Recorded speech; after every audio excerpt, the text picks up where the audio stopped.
Assalamu alaikum wa rahmatullahi wa barakatuhu. This is Mariam. I'm back again with the series of Who is Dajjal, part 3. So let's begin part 3, inshallah.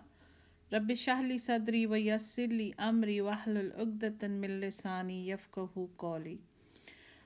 Before I begin this lecture, I wanted to clear a couple of things.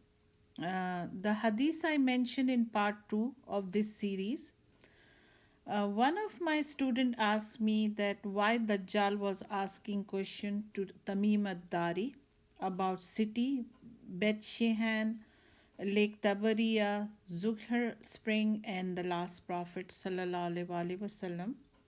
The reason for him to ask these questions because when these signs will appear, he will come as a ruler to the world. So that was the reason. Another thing that in part 1 of this series, I said that Dajjal is created as an evil by Allah subhanahu wa ta'ala to fulfill his mission. One of my students asked me, when God is good and merciful, then why he created evil? The answer is in Surah Ankabut, ayah number 2, which is the 29th surah of the Quran, and ayah number 2. It says, do people think that they will be let go merely by saying, we believe, and that they will not be tested? By understanding this ayah, I came to the conclusion that Allah creates evil to see how we can deal with it, and where we are standing on the level of faith. Allah is testing our iman. Do we still believe in Allah and his powers, or we became disbeliever after seeing or dealing with evil, like getting impressed with the evil's power? And so Allah is testing us, that are we still believing in Allah and do we still have iman on Allah? So that was the reason. Now let's talk about Surah Kahf, which is relevant to the end of time. Surah Kahf is a very important surah in the Quran and which is extremely relevant to today's time. And we all know that Dajjal is one of the 10 big signs of end of time. Surah Kahf is a surah which is the 18th surah of the Quran, gives knowledge on end of the time. It explains 4 stages. Okay, number 1, the first story of Surah Kahf is which is about people in the cave, is somewhat similar to the situation that happened in 1905 as law came to separate church and state, means the separation of religion from political power. So whatever laws nowadays the countries have is the man-made law. It's not by the book of God. Number 2, the second story of Surah Kahf is which is about 2 gardens related to the material world.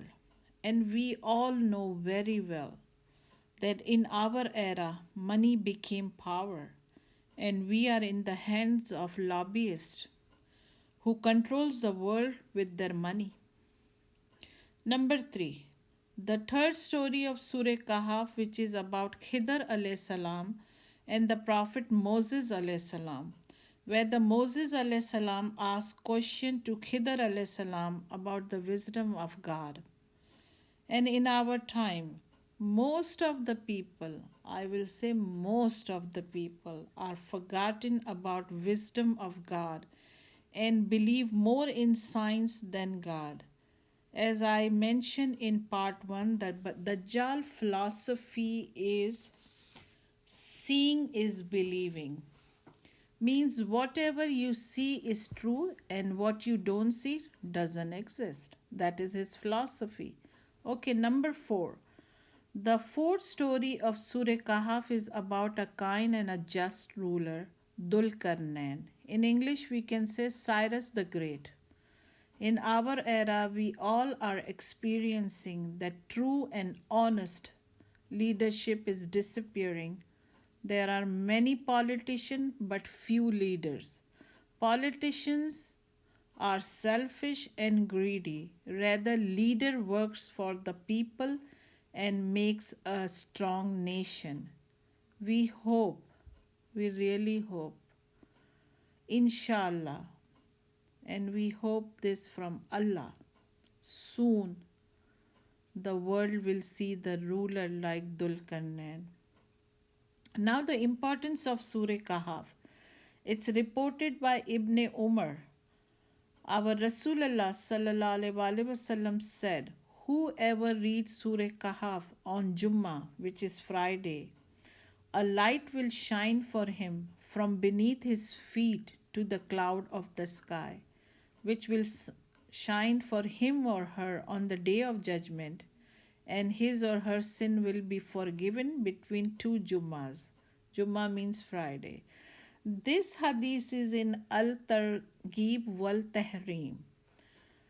Okay, what does light do for us? Light makes everything clear. May Allah subhanahu wa ta'ala give the light of wisdom to all of us and makes our life easy. Ameen. Our Rasulullah sallallahu alaihi wasallam said to us, if anybody or anyone learns by heart the first 10 verses of Surah Kahf, he or she will be protected from the Dajjal. And once again, let me tell you, Dajjal means Antichrist. And this hadith is in Muslim. Surah Kahf has a direct connection to Dajjal. It helps us understand the shirk, which is the polytheism of Dajjal. His strike in related to shirk is difficult to recognize, as it's difficult to see black ant on a black stone in a dark night. It can only be seen with the flashlight.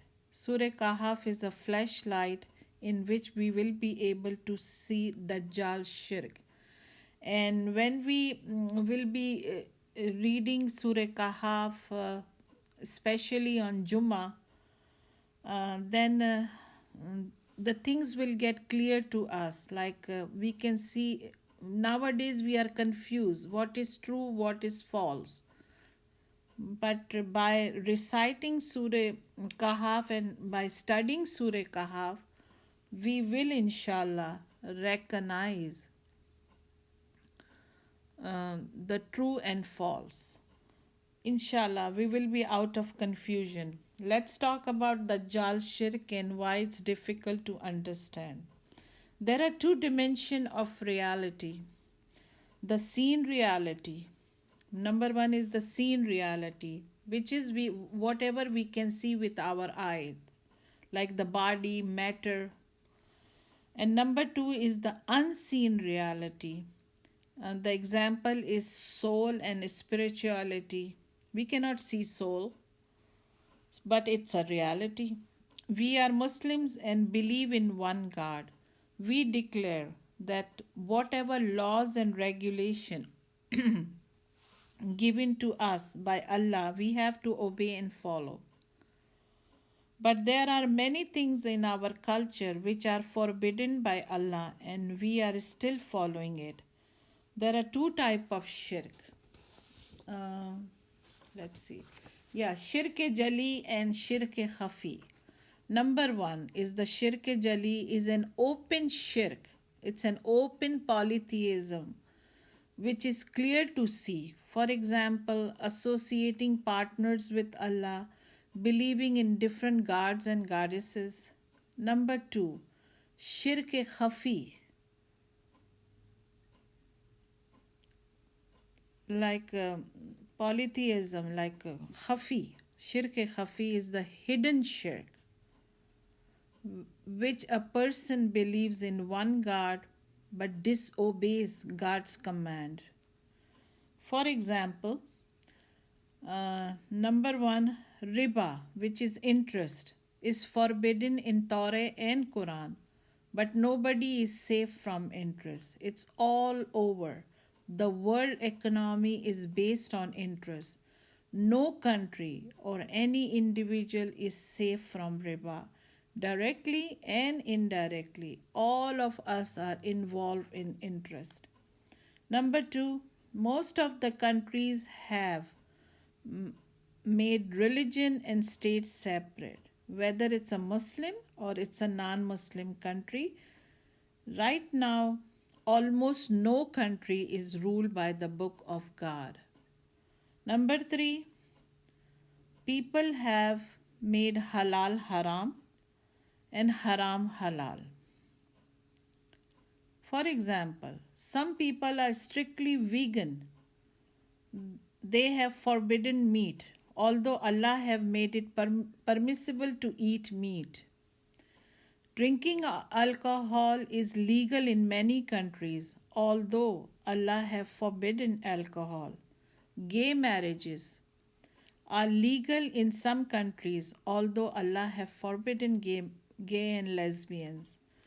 These are few examples of Dajjal shirk. Some of the signs of Dajjal time. Number 1, riba, interest, which will rule the world.